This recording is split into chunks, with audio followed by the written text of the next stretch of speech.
work of Rudolf Steiner, Frank has been exploring the relationship between spirit and form.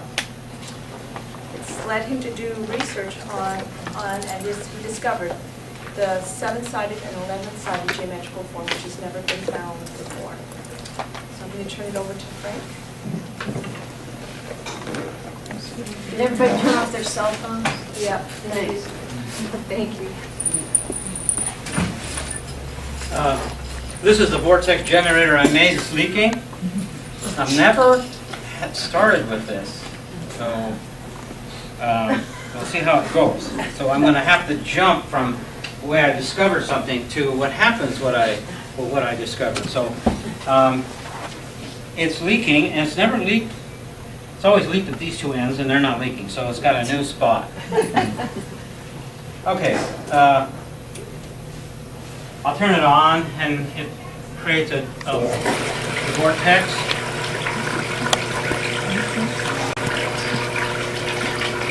And if you watch it, kind of in the middle,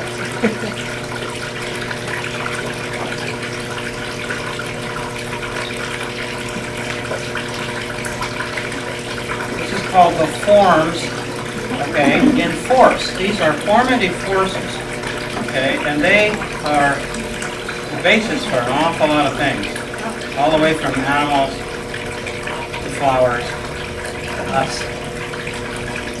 Well, there it's created a vortex, and of course it's now a seashell. And when I get to the seashell, I'll show it. But this is the thing about it. This is the form that I discovered. It's a bell, and this form is spinning. And I know I'll show you how it spins later, but this is kind of interesting. I've never done this before. So this is a form come to rest. So you wonder where is formative force? Formative force completely eliminates the vortex. The vortex is completely gone. But you know that the vortex is going around there because I just had it. So this is substance that has come into force and solidified into form. Now if I angle this at 36 degrees, which I have a protractor here to do, because this is leaking, so I have to be kind of quick, I can tilt this at an angle, and I can get two spirals. Of course, that's the design of the DNA. Now what's happening is this is a vortex, but it's come to rest. It's not moving anymore. And that's why my main idea of designing this is so that I could show how two vortexes come together, and later on you'll find out why I wanted to do that. But if you bring two vortexes together, what happens? Okay, one of the things is that this vortex right here kind of goes around it here. And then what I did is I filled this in with clay, and I made that other vortex. Let's see. That vortex is, I'll show it to you later.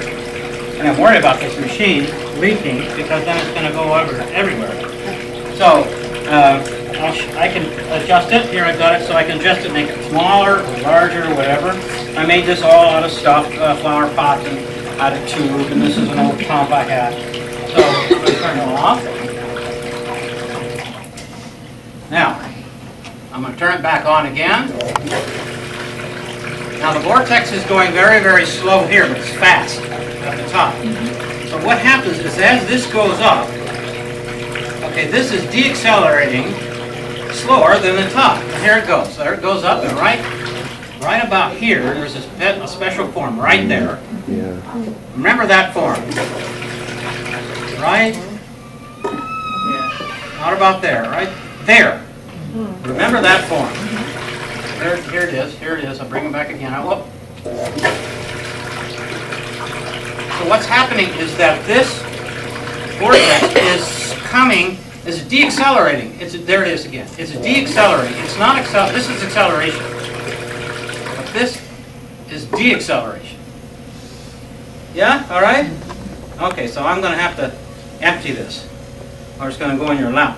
Okay, so what I have to do is I have to loosen this valve, and then all the water goes into this tub. That's why I have it here, just in case this happens. So what I have to do is unloose this valve, and then I'll need some help holding this towel here so it doesn't go everywhere.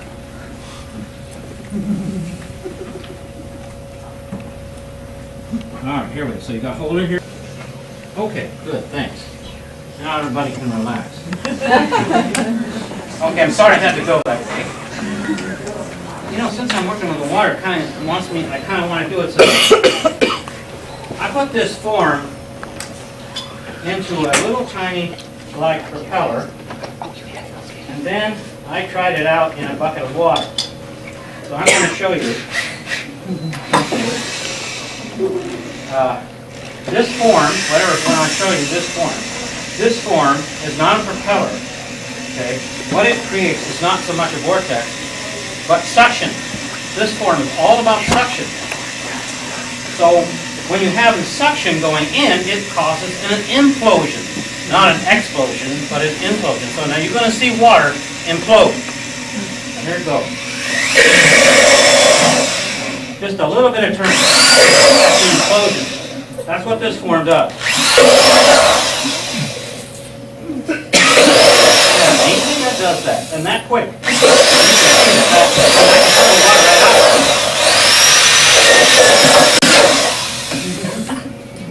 Alright, so there's another thing I want to show you. This is the seven-sided form in lines only, edges. It's got 4 triangles on the top, and these are quadrilaterals, 1, 2, 3. Now when I spin this, it turns into a bell.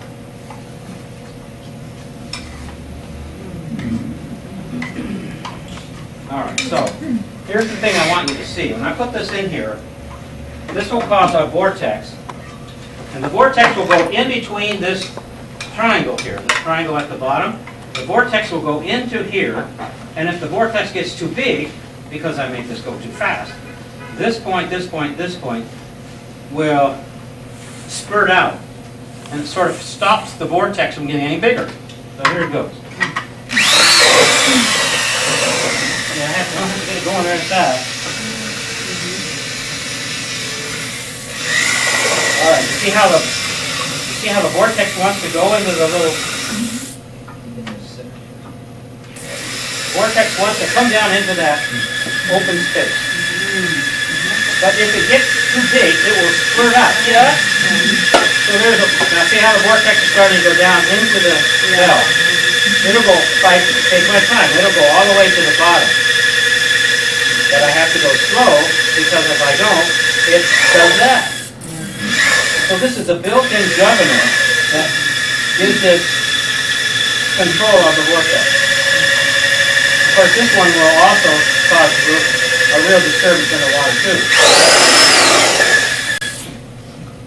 So I have put propellers in here, I've tested all kinds of different forms and mixers, and nothing compares to this.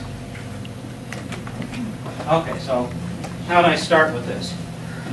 I had the idea that I want to make a seven-sided form, and a seven-sided form I didn't know was something hard. And then not. It was a good thing I didn't know, because maybe I wouldn't have started. I started with a piece of mud and 7 sticks. I made sure all the 7 sticks were the same length, and I tried to get them all the same distance apart. Then I would connect the points, and I would get a seven-sided form. So I connected all the points, and I got 10 sides. I know what's going on here. That's really weird. And anyway, you know, look how I started. You guys can do better than this. I know you can.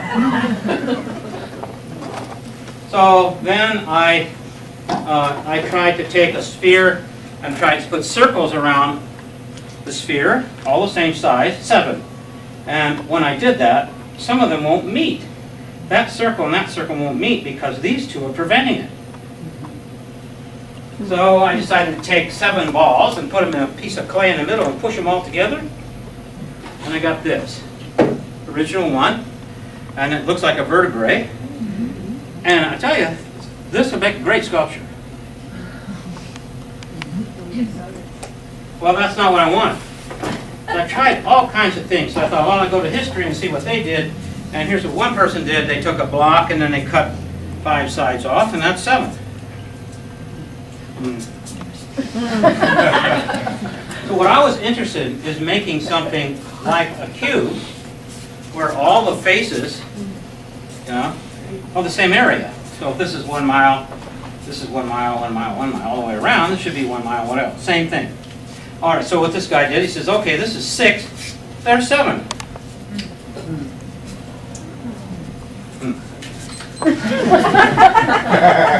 So anyway, there's another guy who took an ice cream cone and he cut off 6 sides and brought him 7. But see, these aren't equal surfaces. These are all equal, but not that one. So anyway, I did a whole bunch of things, taking papers with heptagrams and put the heptagrams together. It didn't work. So I decided, well, I've had enough of science. I'm going to go to my training. My training is art. So I took a ball of clay, and I took a spoon, and I started carving out cavities, and I would put the little piles of clay that I carved out to make sure they were equal. And sure enough, I got these gaps. See that gap right there? That's no good. There's none there. Oh, there's a big one. So artists don't care about gaps. We just kept carving. Just went right through those gaps. And I got this form. This original one on a piece of clay. And there are 7 cavities. But they're kind of weird. So I made this really big so I could study it. And I made it accurate. And this is the first 7-sided form that I came up with. This is 7 sides. And some of the sides have 1, 2, 3. Some have 1, 2, 3, 4. Lord have mercy. Well, just take it easy here now. Yeah, it could probably lean there. I think maybe I should just let it lean up. Okay? Is that all right? And catch it. Greg, do you want that water there? It's concerning me like it's going to fall over. The little holders tipping. That's pretty good. Okay. Oh. Well, I was upset that this was 3 and this was 4. But, you know, when I thought about it later, that's 7, isn't it? Kind of what I wanted. So this is artistic. This is subjective. This is subjective art. I'm interested in the objective. The objective isn't coming off me, it's coming off science. So I put this into science, and I came up with this form. Well, this isn't what I'm looking for, you know what I mean? I want 7 equal surfaces. What's this all about? So anyway, there's 1, 2, 3, 4, 5, 6 on every one of them. Except this one, when they come together, I can't straighten that out. But I can straighten this one out. I can straighten this one out. And I can make that into a triangle. And I can make this into a quadrilateral, but on a triangle. So I did that. I put tin foil in here. And I took 7 cups of plaster of Paris, and I poured it in here until it dried. I took it out. And I poured one in here, one in here, and one in here to find out what this shape looks like. And this is what it looks like.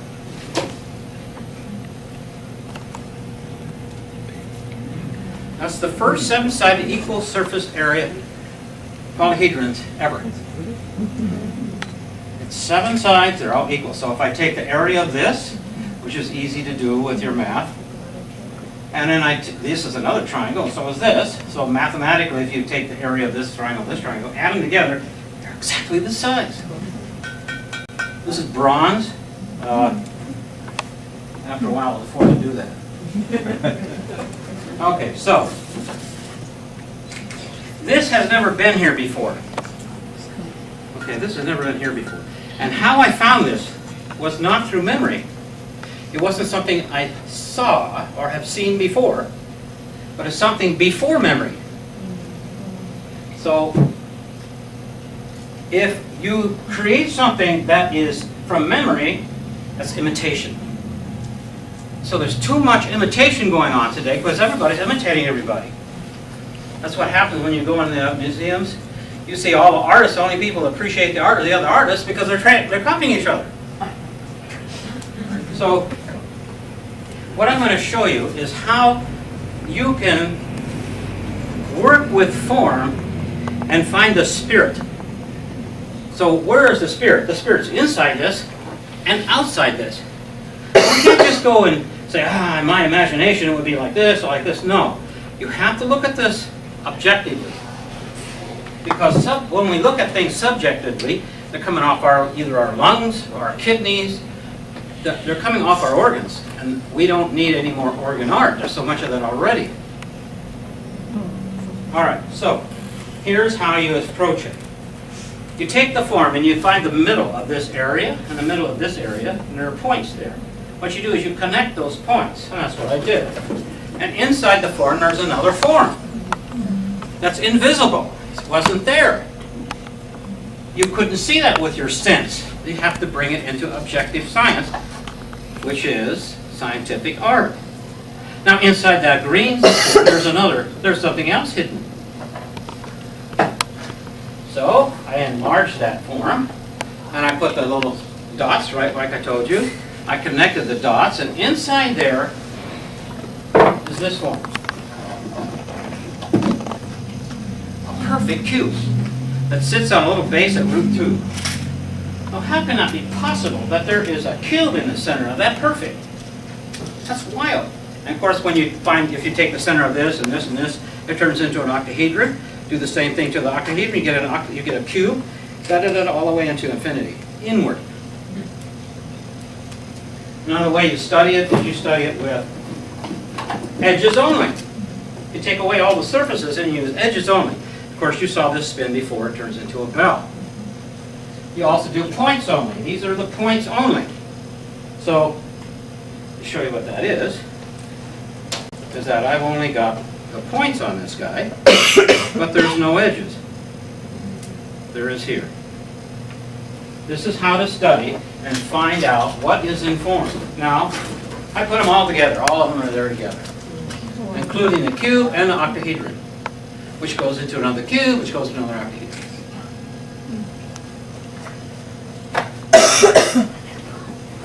Okay. That's all about studying Earth. And Earth is what's different. We're trying to find out what's different. So now you're going to say, well, what is on the outside? So what's on the outside of this? The only way you can find out what's on the outside is to extend the planes. So here's a plane here, and there's a plane here, and there's a plane here, and they will go and extend until I get to a point, just like this. You went from a surface to a point. So I'll show you how I did that. This is the first one. All of these processes, every one of you can do if you get interested into form.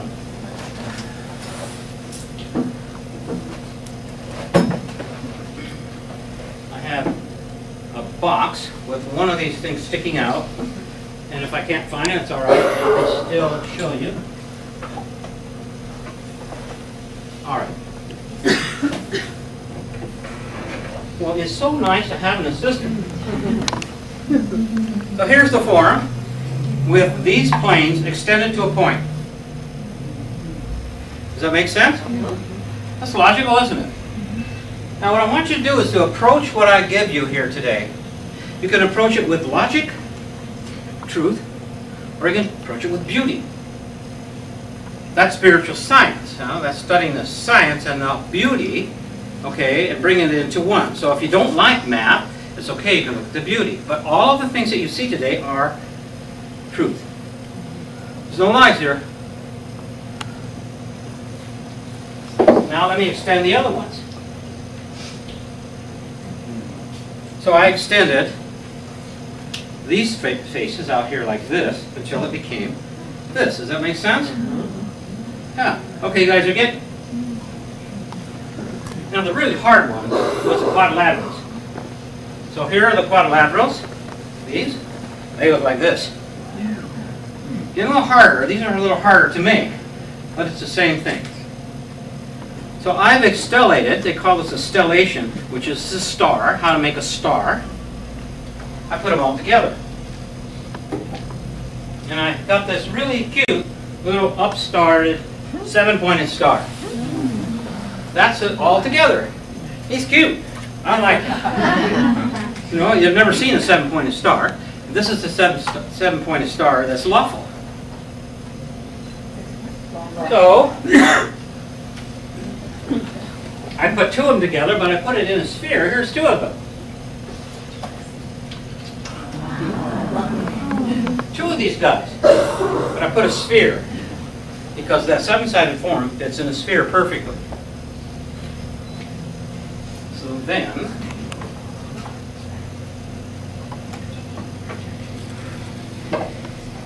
I stellated it again, like this.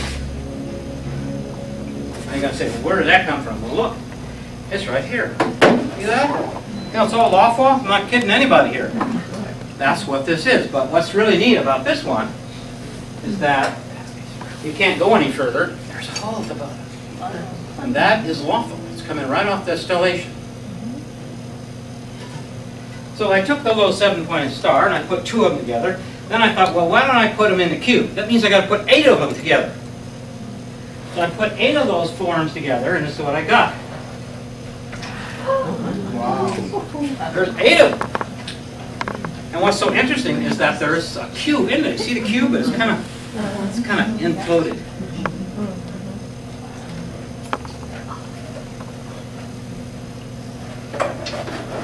I can put 64 of them together. But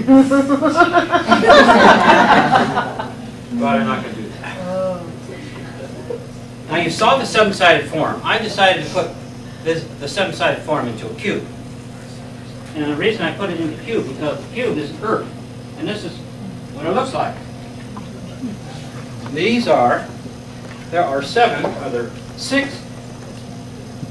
of these. You can see that here's this one. See it?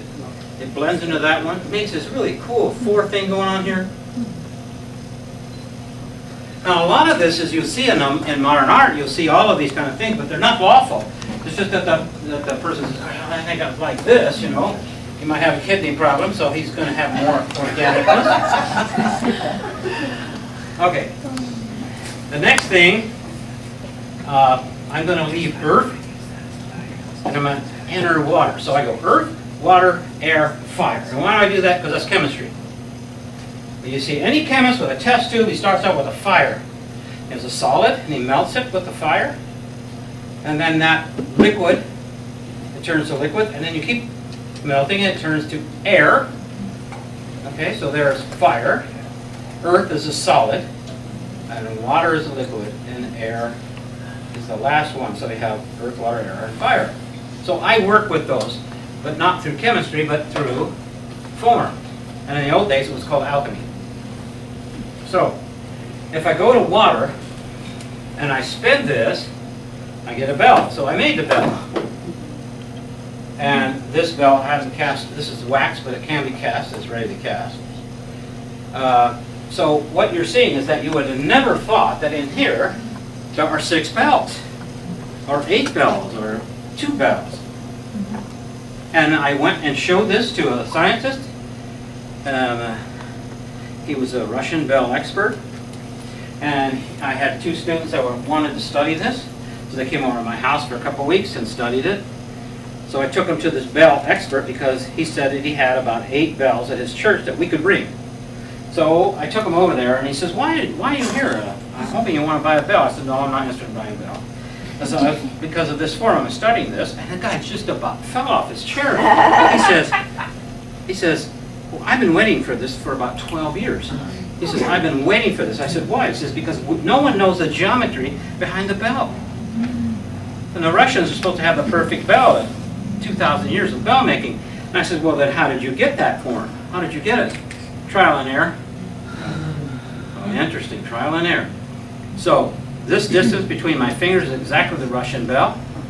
This distance, this circle and this circle, exactly the Russian bell. Only difference is that inside is different. So he thinks he has the perfect bell. Maybe he does, maybe he doesn't. I don't know. But this is really close. So, for instance, here's a form. Now, all of you have seen this before. Every single one of you in here have seen this.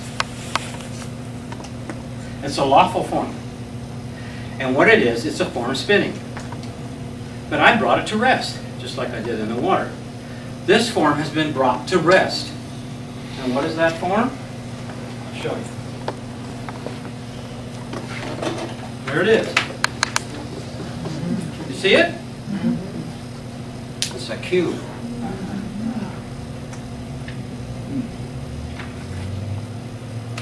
This is the lawfulness of water. This is the lawfulness of what's going on when you spin something or put it into movement. Not fantasy, this is lawful, because these three corners turn into a circle. So we need to study these kind of things so that when we understand what's around us or what's not around us.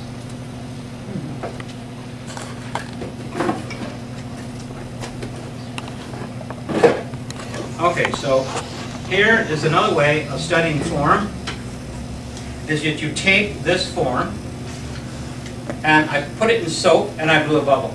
And this is what the bubble looks like. Oh my God. Cute little guy, I like him. You know? This is called minimum surfaces.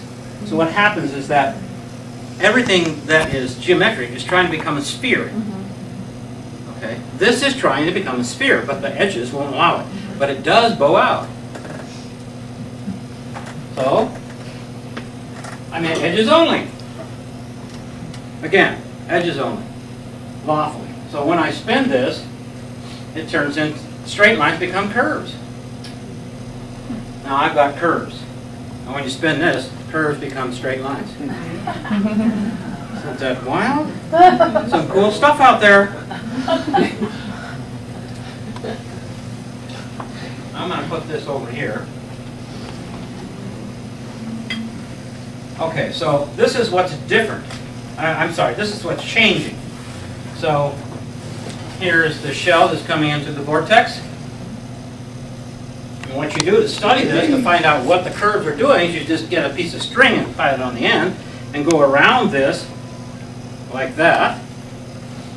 Put a pencil on here, hold this in the center, and find out what size those circles are.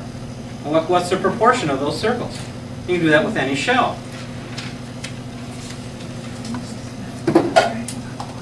Okay, so when you saw this spin,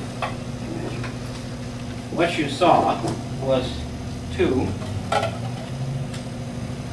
There's a cube. You saw two pyramids.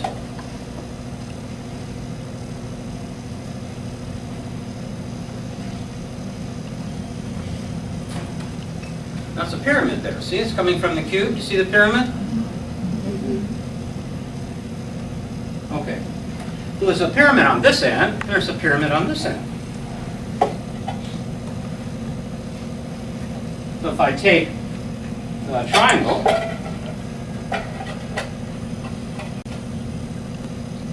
there it is. Everybody see that? Right? I'll put another one in right where the other one is. And now you know where the Star David comes from. The Star David is a cube.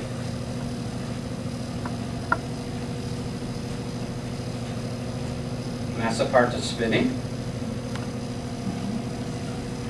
And there are the two triangles. Remember, this is only with a cube. You know how many forms there are? I want to start working with one. So what this allows you to do is to see what isn't seen, what there is there, okay, that we can't see with our sense. So this is called sense-free thinking. We think, but we don't sense until we bring it into manifestation. It's our turn to manifest things. In the past, nature has done it all. It's left us all kinds of examples. Now it's our turn to take and find out what's behind the lily. Not just paint the lily, it's so beautiful already. You know, what can we do to make anything better? Probably nothing. But we can learn what's behind the lily so that we can start to create ourselves instead of imitating and innovating. Okay, the next one that I want to get to is air. So we just did verb, and And now we're going to do air. What I have in here is some soap. So just slowly, would you fill that with water? Almost to the top. This is the way you study form that I've found that works and helped me a lot. Okay, the next thing is air. Air is what's reversing, because you have a solid and then you have air. Those are reversals. So, and in the study of Platonic forms, which are cubes and octahedrons, okay, this is a reversal. This is known as air. So if I push all these points like that, it turns into a square.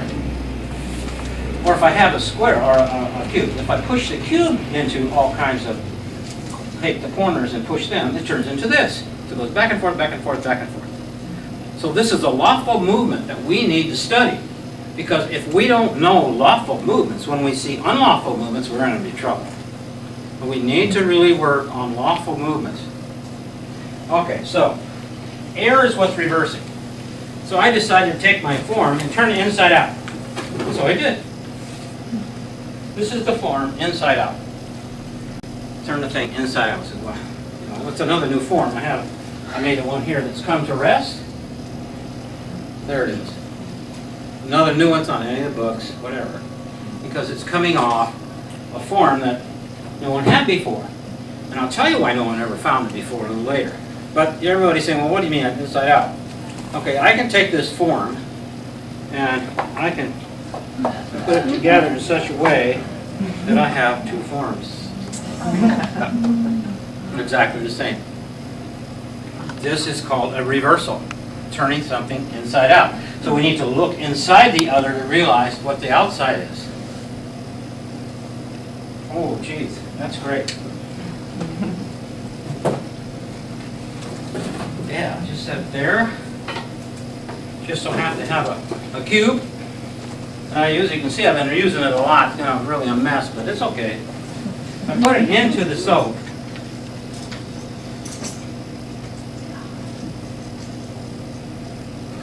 I can blow. That's so cool. Square-sided. Okay. Organic cube. This is an organic cube. Isn't that nice? That's what I did with the seven-sided form. That's how come I got that blue thing right there. Well, we're good with that soap. Also, another thing you've never seen is when I studied snowflakes, I kept seeing the snowflakes, and I wondered, what's the deal with the snowflakes? They're always flat, you know, and they're six-sided. They're like that. They're flat. So, what's going on? Is this coming down in the air like this and then it's flat, or what? Well,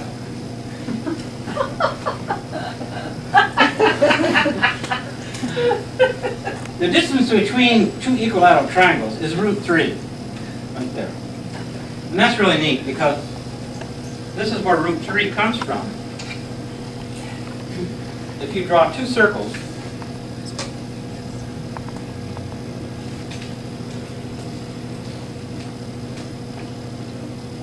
come pretty close, and I take the center to the periphery. That's the center of the circle. Now I'm going to the outside of the circle. I draw another circle. I'm not going to be able to make it, but it's okay.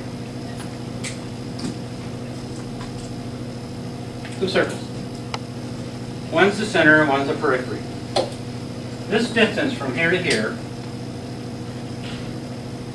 is √3. And so if I draw a line across the center of these two circles, they make perfect equilateral triangles. See that? It's amazing. Who's doing this? So there it is. There's the two triangles. And also, you know, if I want to do this, like this,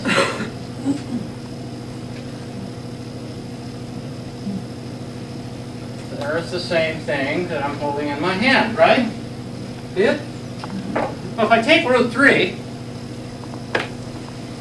which is this distance, and I put it in here, I get a perfect cube.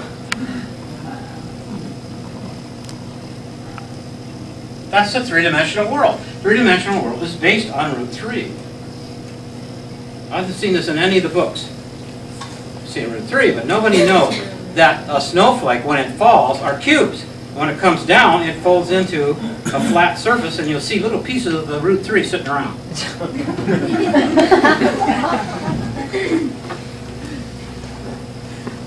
Okay. So you saw a reversal. So I took the bell and I reversed the bell and got a new bell. This is a whole new bell. It's a reversal of this bell. This bell has an angle that was designed basically to call that circle of the congregation of the church. And they got it higher and higher, they got it up higher and higher and higher, the bigger the circle. This doesn't do this. This has an opening at the top. Bottom solid. And the hole is very small. And inside there is a cone. So if you think of this bell, if you rang this bell, not from the inside with a clapper, when this is rung, this is called a clapper. This is rung on the outside, which is called a hammer. Now this is not, it looks very much like an oriental bell, but the oriental bell is open at the bottom. This isn't. So what's going to happen here is the sound is going to go like this. It's going to go straight up, not out, but straight up. So that's why I made this little guy right here, is to show you some things about this, is that this is a good exercise for you to do because you can't, this will help you see things that you can't see.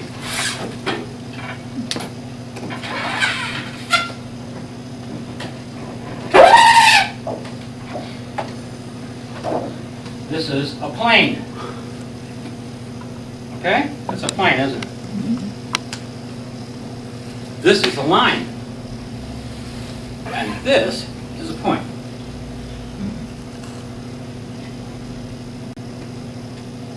So we have points, which really, a point is really a line. And a line is a plane.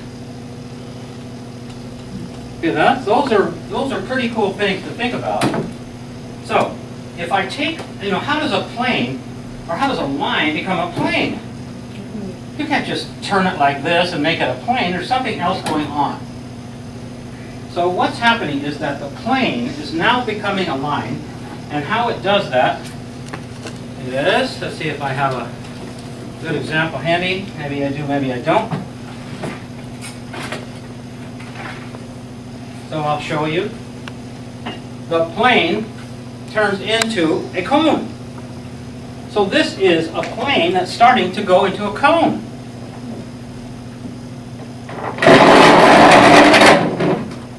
This is coming up like this. Can you visualize that? It's becoming a cone, a funnel. Okay, and this is exactly 45 degrees to this. So this is halfway between a plane and a line. So if I take half of this distance, I get this.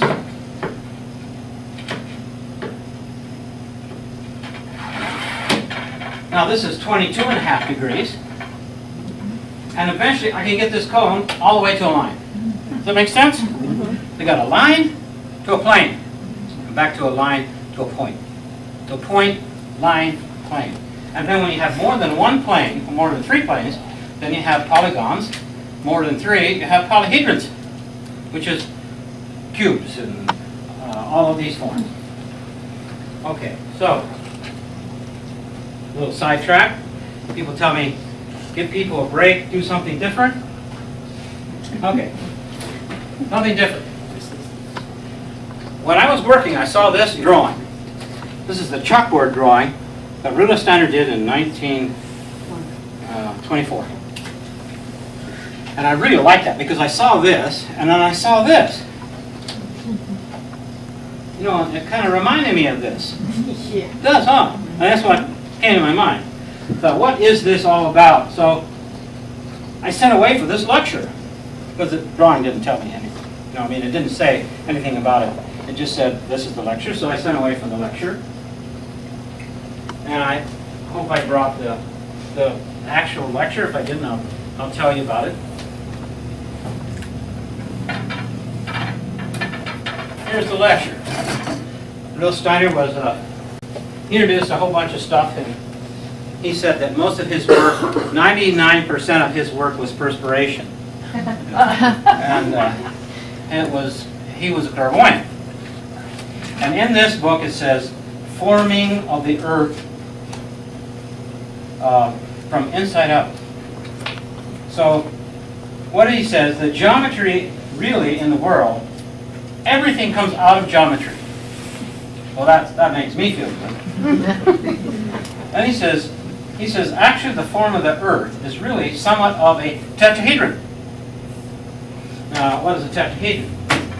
I'll show you what a tetrahedron is. I have an idea that this is not a very good way to film this work with all the stuff up here. It looks like a warehouse. But that's all I got. Here's a tetrahedron. It's 4 equilateral triangles. And what's interesting about that is that he said that inside the earth there was a tetrahedron. That's what the lecture is all about. He says inside the earth there is this form. But it's bowed out. That's what he says. And he keeps saying it in the lecture that inside the earth there is somewhat of a pyramid. So here are some people that backed up his research. This was done in the 50s. This one is fairly new. This is from the guy who does a face on Mars. He wrote a whole book on this face that's supposed to be a face on Mars. And he said also that there was a tetrahedron in the middle of the earth. And here it is, here again. Here it is again. And this person is the 1950s. He said that there was a tetrahedron on the outside and the inside, or both outsides. This one is, somebody has the book,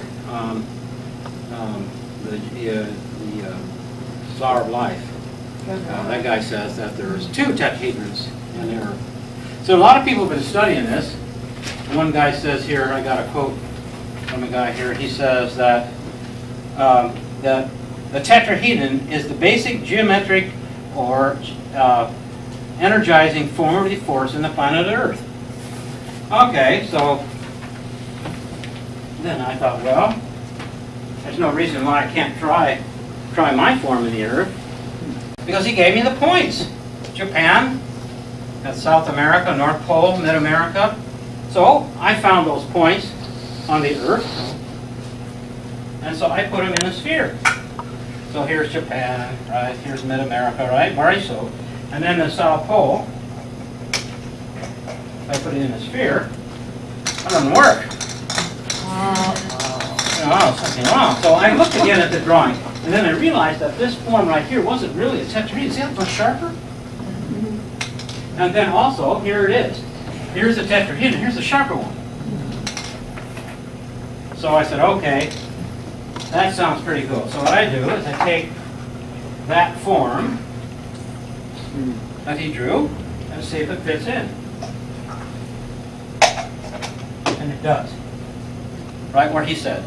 The 3 points, South Pole. So I took my form and make sure it's lawful and make sure the base are the same.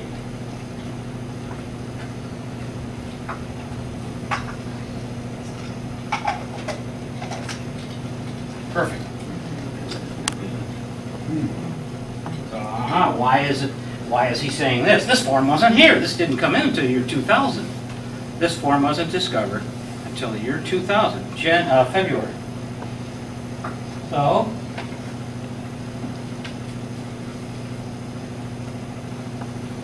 I decided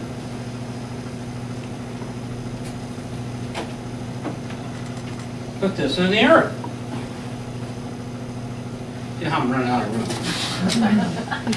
That's all right, it'll work.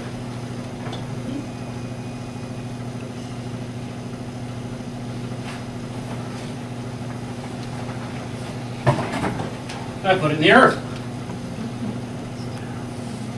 Kind of orange lines. Kind of neat things that happen. Look at how straight. It's almost the same size, shape of the quadrilateral.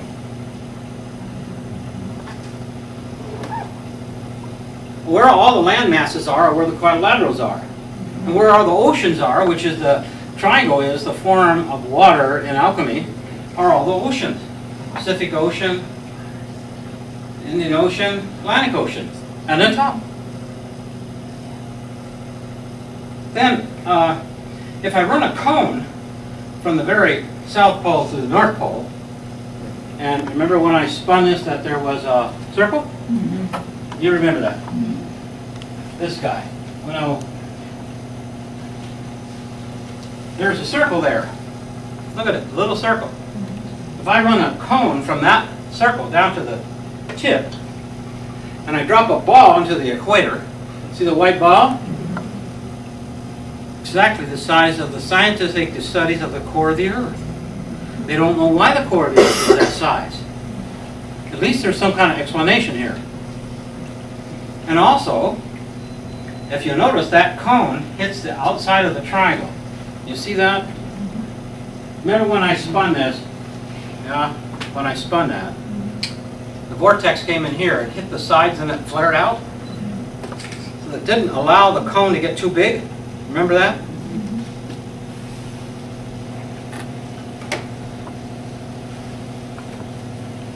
And it's so interesting that they have no idea why this is happening. But the aurora borealis is exactly where that curve is, or that circle is, at the top of this form. And it starts out with 1, gets a little bigger, kind of goes to 2, and then 3. And the scientists don't know why the aurora borealis starts in 3. That's because the form is interrelated to that triangle that's spinning. Because this point, and this point, and this point is exactly where these 3 points are coming out. And then it gets bigger and bigger until it's a complete circle.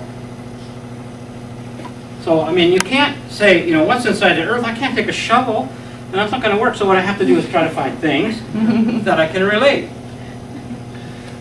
All right, so that circle that's being created, that, like this blue one here on the top, is that size.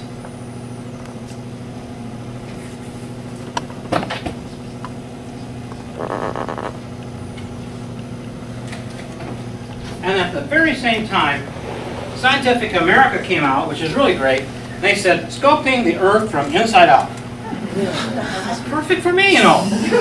So I thought, well, what are they saying? So I drove down, and the guy who studied all this is in Pasadena. Well, I went down to Pasadena and found this guy, and I told him I want to know what's going on. I didn't tell him what I was doing. But I asked him, what is this? He says, well, these are like CAT scans that are done on the brain, but on the Earth. And this is where it's very, very warm, not as warm, cold. So I said, well, what are these? Why are these? What are these? Is there deep roots into the Earth? Very deep. So I said, okay, so why is that? He said, well, I have no idea. Really? So I took this form here, and I know how to make lines onto a flat surface too, just like a map maker does. So I laid out those lines to find out if there was any relationship. So here's the way it is. I can see that there's an awful lot of similarities here going on with those lines.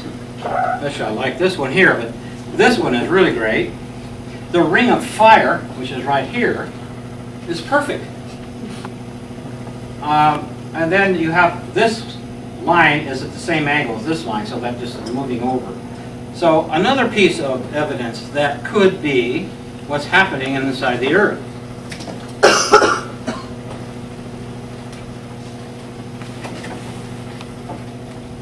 Where the 3 lines come at the bottom, there's one here, one here, and one here, are exactly where these arms are, and there are 3 of them on the South Pole. And these curves right here, you can see it even follows the landmass, are the curves that happens when you bring a straight line out to a sphere. They become curves.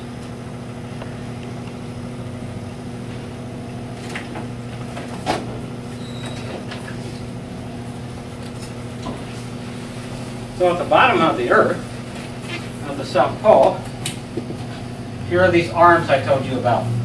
Here's where they're coming in here, and here, and here. And there they are right there. There are the little arms. And you can see that that's a mountain range. And that's where this point hits, the very point of the South Pole. That's definitely a mountain range. Look at that. Look at that cap. From the top and from the side, that's definitely a cap. Now let's see what's at the top. Because on the top of this form, there's not a point. So these are the newest studies that they do with satellites that go around the Earth. They go right through the water and measure the Earth. Here's what's at the top of the Earth. It's a triangle. There's no mountain range there at all.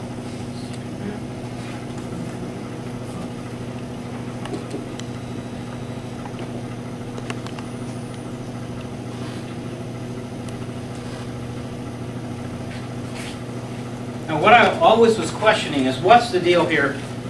These 3 points, they don't touch. But this touches, and this one touches, but where are these 3? So I got this contour map, and I knew exactly where the 3 points are. One is here.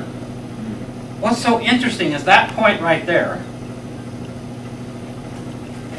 I studied the currents in this cube, or in this form. I studied the currents. And I knew the currents based on the human heart.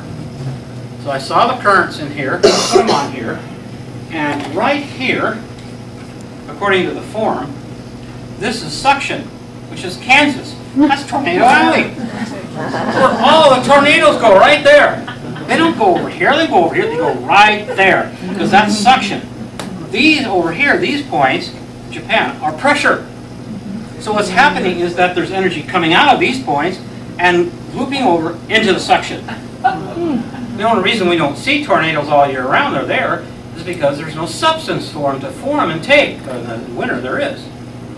So, another great thing, and I found out that this other point is in Greece, and that there are parts of Greece where the energy is just coming up if you go to some of the areas. And also in Japan, this is called Mount Dread, and Mount Dread has all kinds of stories about spirits coming out.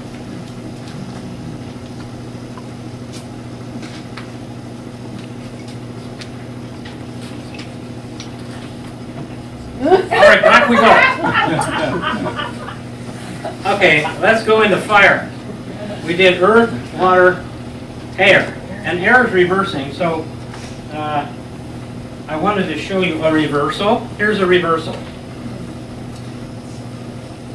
So over here, when I showed you this was like this, wasn't it? Yeah.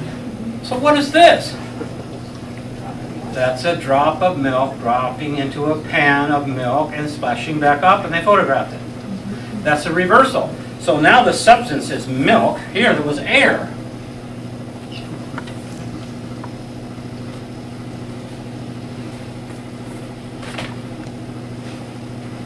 Fire. Fire is a really difficult one because fire is transformation. It transforms everything, doesn't it? That's a tough one. So,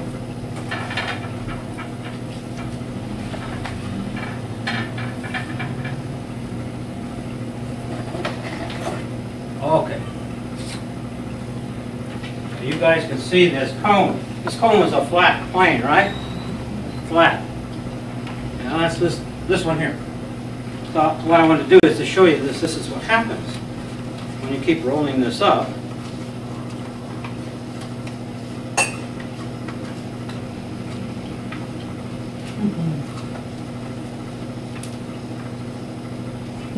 More and more and more and more and more. It becomes more and more aligned, right?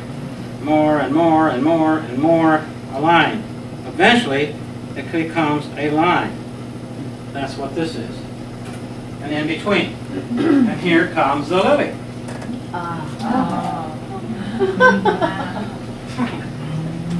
That is funny. Okay, fire. Okay, fire is what they call an inversion. An inversion means this is a torus. And a torus shows the inversion or fire. So if I turn this inward, okay, that's what smoke does, huh? When it comes up, or an explosion you see on TV. Same thing, that's an inversion. Fire, warmth. All right, so in 1945, there was a guy, a mathematician in Basel, Switzerland, who was told by Rudolf Steiner that he wanted this man to make an inversion out of a cube. How many years he spent on it, but he sure saved me a lot of time. What he did is he took one corner out, which is very nice. He did the same thing on the other corner, same, everything's the same. And he found that this could be inverted. Isn't that wonderful what he did? Fantastic. So, I want to do that with mine. The only problem is that this is geometrically symmetrical. It's the same, huh? All the way around. Mine's not asymmetrical. So he said that inside here there was a form you can't see, a spirit. Okay, remember the spirit is brought into science. It's not something, what is that? No, we're bringing this into objectiveness in our minds so that we can see what we can't see. So what is there inside that when I do this? He found out. He wrote a whole book on it, and I figured it out from the pictures because it's all in German. This is what's inside. It's a very beautiful form. Made out of paper. It's called an oloid. And what it does, it has a curve and then two straight lines down to this curve. It's like a chain. Yeah? But instead of like that, they're connected. And what they do is they have this on a machine that rotates, and it mixes explosives. And it's so gentle that there's no explosions. So, and also they generate water that's stagnant by creating waves, by moving it this way. And these are being sold all over the world and used in places where the water is stagnant. So here's the form and its machine. There's a little oloid, and then it creates waves in stagnant areas like that. And then these go across and they splash, and it gets stagnant water clean again and full of life.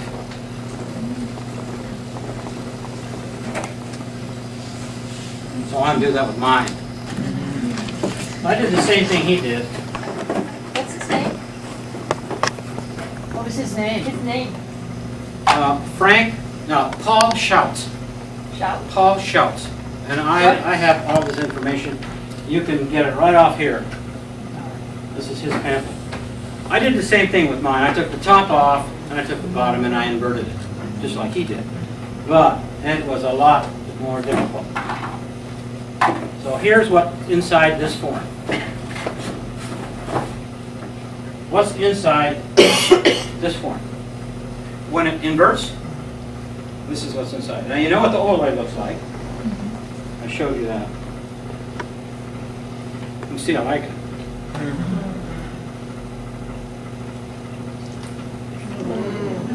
Wow. That is amazing, that this is science. This is what is coming off, not me. I'm not doing this work, I'm just participating in it. It's not coming from me. It's coming it's from me, but it's not my work. So this is, I call it Venus. It has two arcs with a retrograde, where the oloid doesn't, and they're different sizes.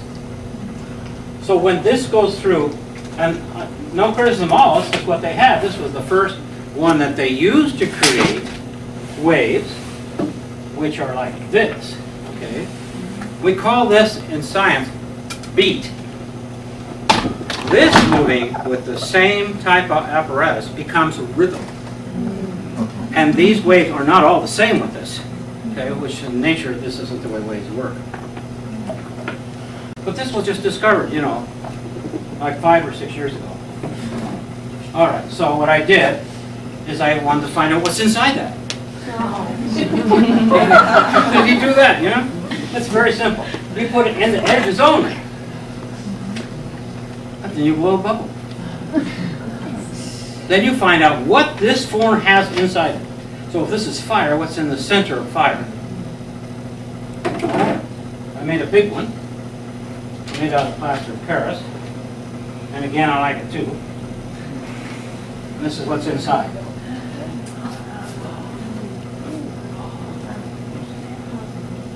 Lawfully, scientifically, it's almost a flame. It's also very aquatic. Yeah?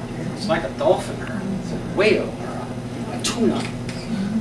It is gorgeous. Well, that's fire. So, I'm going to show you the torus. This is the torus for, the first one I show you is the torus.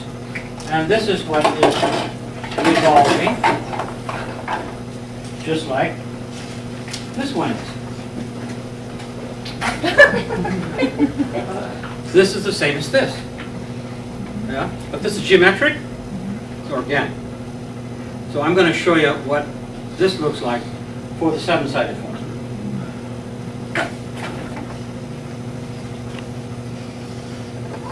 This is lawful.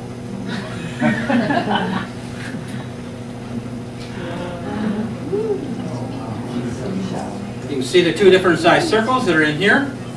That's a lemniscape in there, which has those two arcs.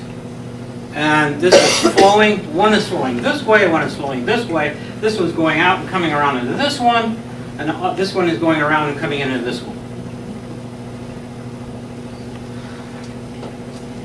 I've done sculpture for 30 years. Never in those 30 years have I been able to make something like this. This good. This is good.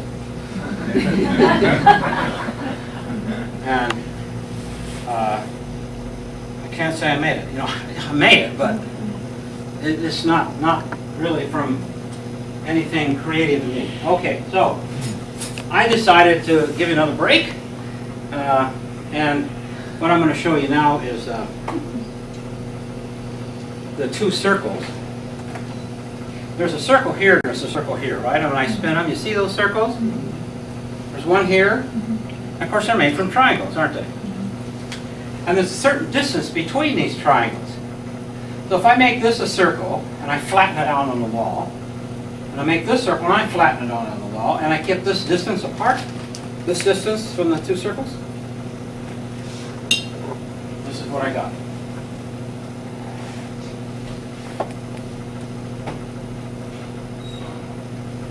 Now before I show you this, the smaller circle, I decided to put a pentagram in it, for other reasons I had. I decided to put a 5-pointed star in a little circle. Because I wanted to know if I took the 5-pointed star and I took the point, and where the point crosses like that, this goes into counter space. And then projected geometry, that's the part of the space that we can't see, but it's there. Okay, so that is more the spiritual side of it. So if I take the 5-pointed star and I take it across it like this, what will happen with the bigger one? And this is what happens.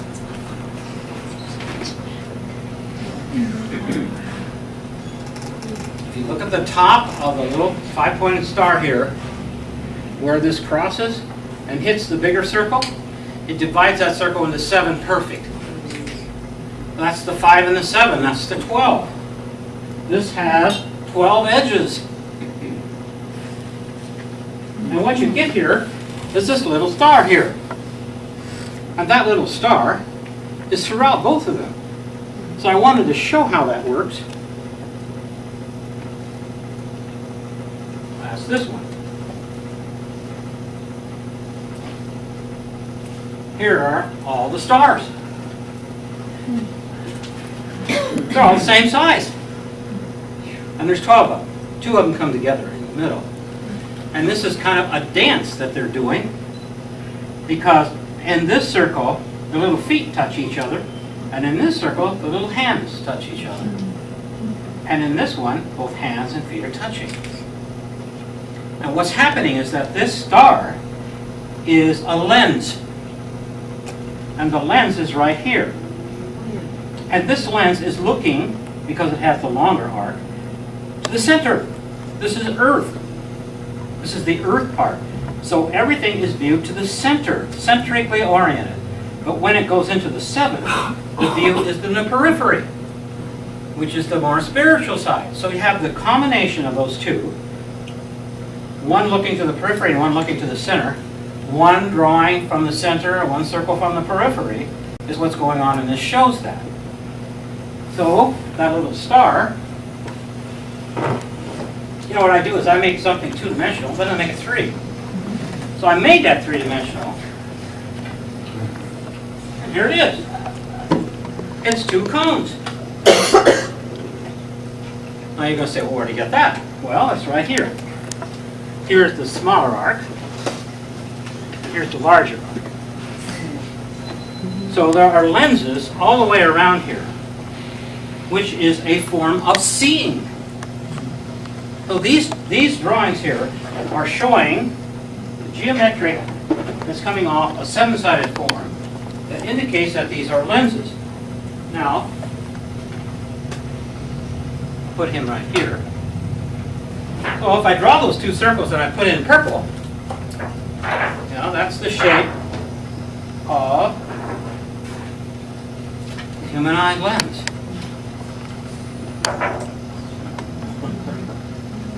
Well, it is a lens. It has the shape of a lens because in our eye we have one circle smaller than the other. Just like these. So when you do things, you want to study them as much as you can. So I made that lens. And I studied this lens and what it's doing. But really, there's two cones in it. You know, in our eye, we have rods and cones. And of course, that cone right there, this is the view, that could be considered a rod. What it does is it goes to the inside. So now it's studying the earth forces, and this is studying the spiritual forces, or the peripheral, which is suction, and the internal, the centric one, which is pressure. That's all the difference between polarities. What we have to do today is to join our polarities. We can't be in one polar spot. We can't just be centrically or peripheral organized. Then we become Republicans and Democrats and start fighting.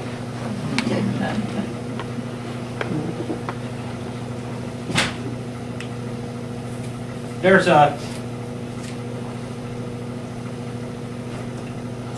Japanese scientist that produced about 3 or 4 books all on crystallization of water. What he does is freezes water and he photographs of it. I really liked his work. So I sent my form to him. This form in a hollow, in a cardboard form, and I made a little door so he could open it up. So now I had him put a vial of water that he does with all his researchers into the form, and another vial of water, the same water, in another room, and leave them for 24 hours, and then let's see the difference. So is there going to be any difference in how architecture or form affects us? Because we're 80% water. Okay, here's the water before, or the one that's in the other room. Now what you're looking for is organized crystals. And you're also looking for the size. They should be large. The larger they are, and the more they're forming or lawfully moving, that the more energy they have for us when we drink it. And energy always comes out of points. So there's lots of points here. Notice how they are like, you know, they're like snowflakes.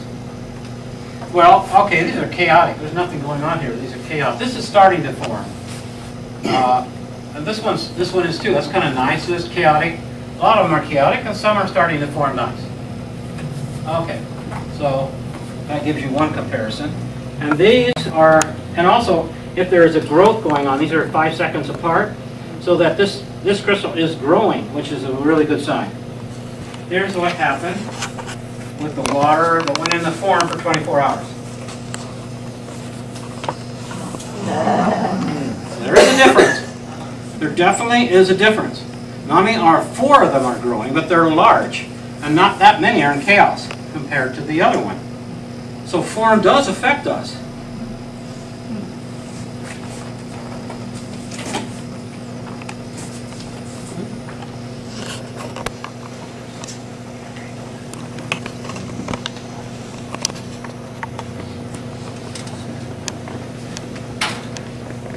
Okay. Sorry about all these boxes, but this isn't really good for a video, is it? These guys come out of the warehouse, but I want to know, 4 years ago, I decided I want to know where this form comes from. I want to know where it comes from. I know how I discovered it, and you do too, but where does it come from? So I knew that I could fit it into a cube. So let me get on this side.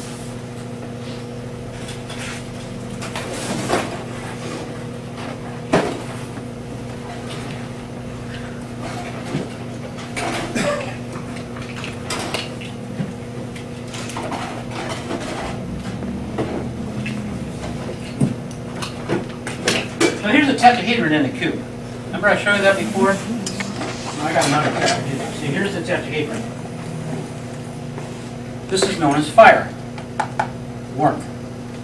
And so this has got to go in here. It's got to go in a certain way. Yeah? And watch this.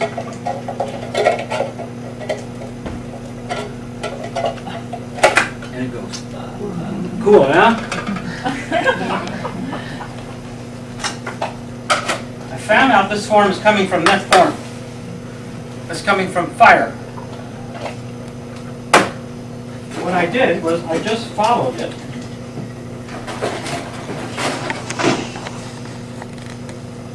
I put crosses here, like this, and then I did it again. And as it goes from this point, it moves up halfway. Yeah, that's a seven-sided form. So this is the first time that anybody has ever taken a form and spiraled it. All in the past, what they do is they cut corners off. It's called truncations. Or they cut the corners off and they put it on. This is what Kepler did. This is what Plato did. This is all the big guys do this. But nobody spun it. And why they spun it? Because, you know, I'm into these vortexes. So if you continue to spin it to the very middle, it comes like this. So now it's in the middle. So let's see, here's halfway. Started at the corner where my thumb is. It moved up here, and there it is there. And that is an octahedron with one corner. Air. So this form is between warmth and air.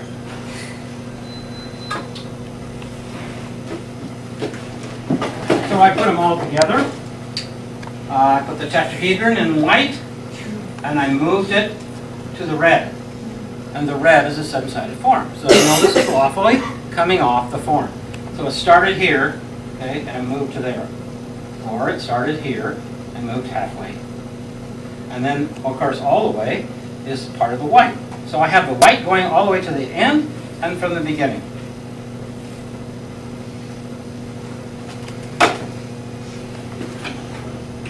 So one thing that was interesting about it was that it sits in the form, this form, the seven-sided form, fits in a cube at root 3. That's the axis of this form, is root 3. If you look straight on at root 3 in a cube, it's root 2. See that? It's 45 degrees. And if you look at from the top, it's 45 degrees. And you look at from the side, it's 45 degrees. But it's really root 3. So to show you that, what I did, after I figured out how I did it, I get it.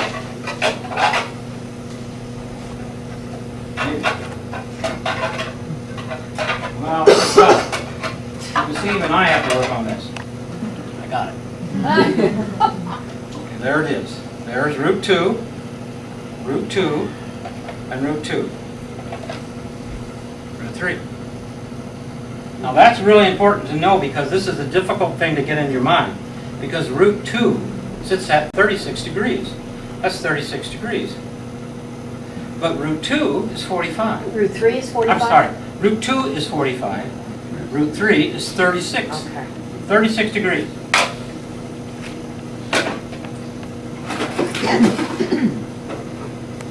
Here's root 2.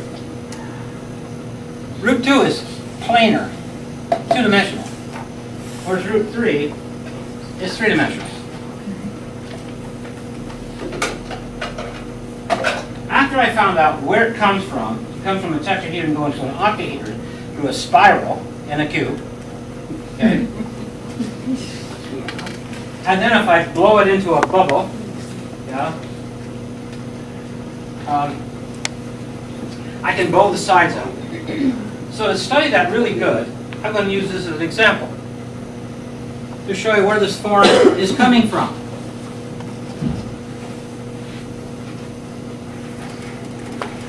There's the form. And I'll open up one point here so you can see if it's lawful what I'm going to show you.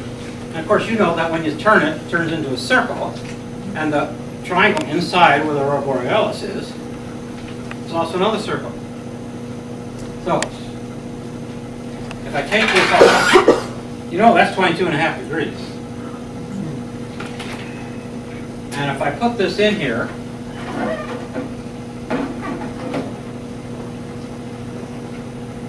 I can take the 22.5 degrees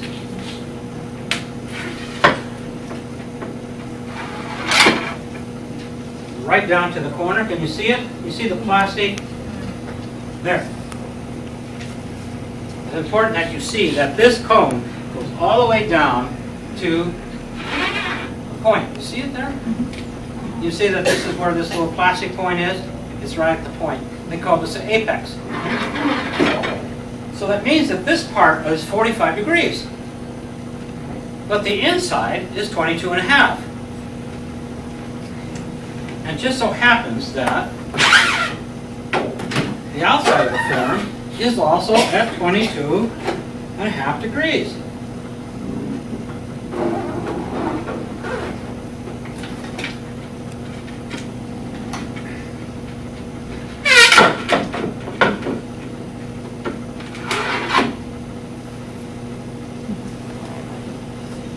That's where the form comes from. It's two triangles. They're 60 degrees apart, but one's smaller than the other. But one is ahead of the other one. The one at the top, the triangle at the other one, the triangle at the top, which is the larger one, is ahead of the little one, which is below. So this is a vortex that's coming in that the bottom part is slower. I found out after a long time, okay, that this form, where it comes from, it is the geometry behind the human heart. And I can show you why. It took me a long time to do this, but it's basically the geometry behind the human heart. It's the left ventricle. The left ventricle is the red blood. Now when I put that other cone in here, and you saw the other one that swirled around, that's how the left ventricle, the right ventricle comes in. And here I made a model of it. This is the bell, and this is when the water went around, it made this form, which came down a little bit below here. I'm not going to show this thing on its perfect, wasn't leaking. It's interesting that this space here, if I fill this with water and pour it into here, it's the same volume. Remember, this circle here is coming off the form, not me. This is 22.5 degrees, and the outside is 22.5 degrees, and this part is 45.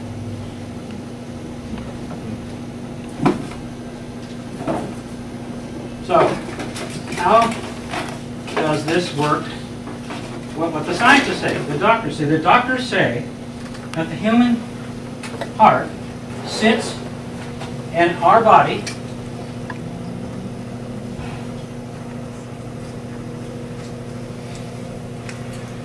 at 45 degrees.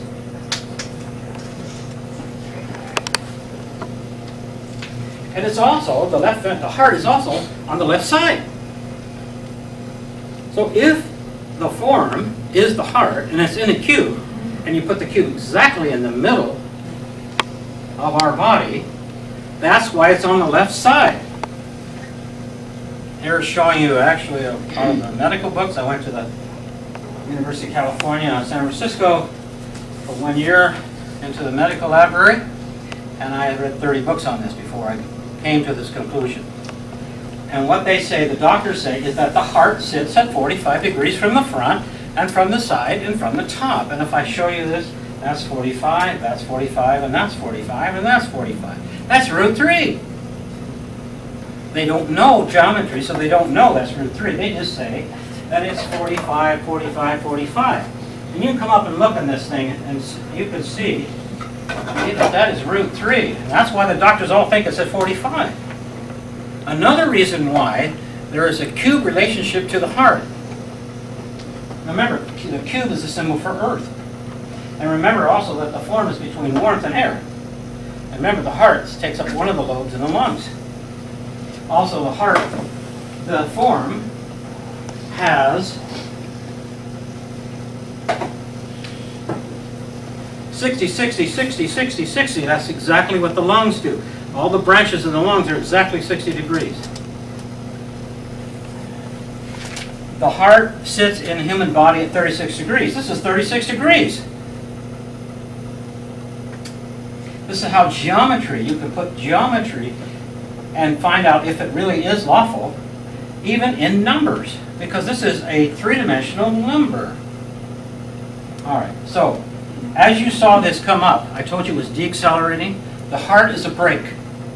It brakes. And this part is braking much more than this part. And the apex is paper thin. I don't know if you know that, but it's 3/32 of an inch, the apex. Whereas the muscles get very thick here. That's why, if you look at this, it goes right down to the point of the 45, right down into the center where this vortex is. That vortex, geometrically, looks like this. So that geometric lawfulness of the red part that's on the inside of the form has that shape. Now, I wanted to think, how can I show you how this moves? How can you move geometry? Well, I found out how to do it, and the actual amount that the heart moves, it moves like this. The heart moves like this when it pumps. A lot of you have seen it on TV. The amount that it moves this way is conformed by the cube. Can you see that little movement? That little movement is about all the heart moves. And how can a heart pump all that out? How can a heart, give me a break, that's pumping all the blood that they talk about. They call it a ballistic shot out of the aorta, or out of the left ventricle into the aorta. It's between 5 and 10 Gs. You put your hand over the bathtub, that's 1 G. How about 5 to 10? Person passes out and died, and it's 6 Gs. So out of the heart, out of the aorta, it's 10 Gs. This can't produce 10 Gs because Gs are suction. That's not pressure. So, how can I make the middle move? Because the doctors say that the heart rings. So if I take a scarf or a cloth and I wring it like that, that's what they say the inside of the heart is doing. It's ringing. That's how it gets the blood out. Well, how can that point be? How can I move the geometry this way? I figured out how to do that. It was tough enough. How to do this? How to make that ring? How does the geometry possibly ring? Look at that form. Well, after a long time, I figured it out. So here's the heart, and the gold part is the inside of the heart. And between this line and this line is the muscle. And also, that's the spiral. This one is a spiral at the end, and this one is the one in the middle. Of course, if I go all the way, it becomes a tetrahedron. There's a seven-sided form, and if I keep spinning it, it's this form. Okay. So here's the way the heart works. Geometry. Now remember, I'm not a doctor, so I don't care to be one. But I am a geometrist, and I can show you what's lawful. Okay? And I know that the doctors think this is important because I see all kinds of geometry on the internet that the doctors are making that's incorrect. They're not geometrists. Okay, so this is what happens. The heart moves like this. It swells, it fills up. Then it stretches out like this. And then how does anything come out of here? What's this You know, how can that possibly do it? That's not ringing. I found out that you can ring it. Watch this. Watch it. Watch it fill with blood. And then empty. That's a big deal, because inside here there is a fifth chamber. Now, Rudolf Steiner talks about a fifth chamber, but I've never heard it from anybody else. So I made that chamber. I can make it because I know the geometry. This is what it looks like. That is the fifth chamber that they say is going to come into our heart in the future, because our heart is going to change. And the reason it's going to change is because the heart has two types of muscles, and one of the types of muscles that the heart has, we can control. And so we have to learn how to control our heart, okay, with those muscles in the future. Well, this is the future. Because right now, the heart will only turns 40 degrees. It's about right there. Another 20 degrees, it closes. Then you have a new form. And that's that form that's coming off the form right there. So, what you need to do is you need to go back, and if you're going to discover anything, you need to bring this into science. You have to look at what these doctors are saying and the geometrists are saying, because it's important. So here's the structural organization of the heart, which are like tendons or rubber bands. And of course the one in red is the one that I'm studying, which is the left ventricle, which is where the red blood comes out. And if you look at the other, that I did not color in, is basically getting the blood. It's blue. And if you notice, this has a gesture of hugging. It's like this. And the left ventricle looks like it's hugging the right. I'm opposite. The right looks like it's hugging the left. Well, these are the gestures that you have to look at. Now, also, you have to look at the geometry also of the heart. And here's the top of the heart. This is the left. You see how the right is like this? And I can show that shape, okay, through water. I can show it. You know, nobody's going to say that's baloney. So, this right here is the where the blood comes from the lungs and goes into this chamber, the left chamber. This is where it exits out through the aorta, and here's the left. And then this is if you cut the heart kind of down a little bit and get rid of these valves and so forth, this is what the muscles are doing. Okay, so let's look at the geometry. You know that when you spin the form, that there's a circle in the middle where the aurora borealis is.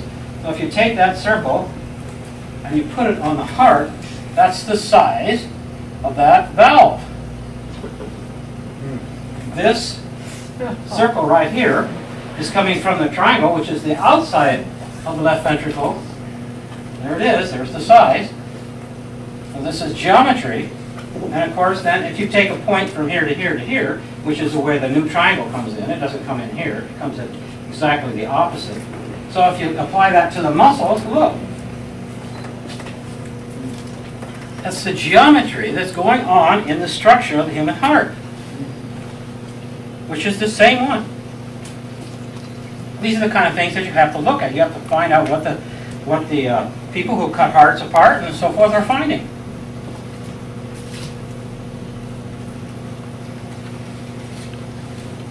And this is what they're saying inside here. The heart twists 40 degrees. So about 1/3 of the way in getting blood out of the heart, about 1/3 of the way, it twists like this. Here's the twist, which I showed you, at 40 degrees. And here's another way of showing that twist. But they don't know how that twist works, okay, the geometry. It always says that the divine being, if you believe in a divine being, they have an idea. And then there is a manifestation. So there's an idea of an easel. Idea. The manifestation of the easel is here. And in between the idea and the easel, the geometry. So we can learn how whoever is doing this thinks. We need to know how he thinks, because then we can think.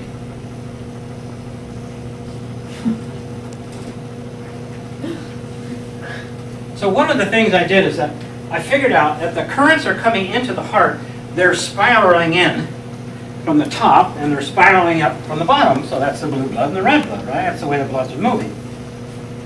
So I thought, well, I've got to figure out which way this spirals in. And I found it up from a child's head. That is the movement, that is the formative forces that are moving in all of us. So, I made a way to illustrate the way the blood comes into the heart. So I use springs kind of to show vortexes. So, this is, I'll get this right. This is the blood coming in, okay? And as it spirals into here, it has another spiral that's coming from the bottom. Now when you have two spirals coming together, somehow they all have to change into the same direction to go to the lungs. This is going to the lungs, this is coming from the head, this is coming from the feet. So if I know the circle the way this is coming in, so what's the way this is coming in? If it's the same way, there's a big clash. But how does the heart turn these two spirals, which are coming in different directions, the same direction? And the way it does is it bends. So once you take a spiral like this and you bend it like this, it's going the same direction as this and spins out the same way.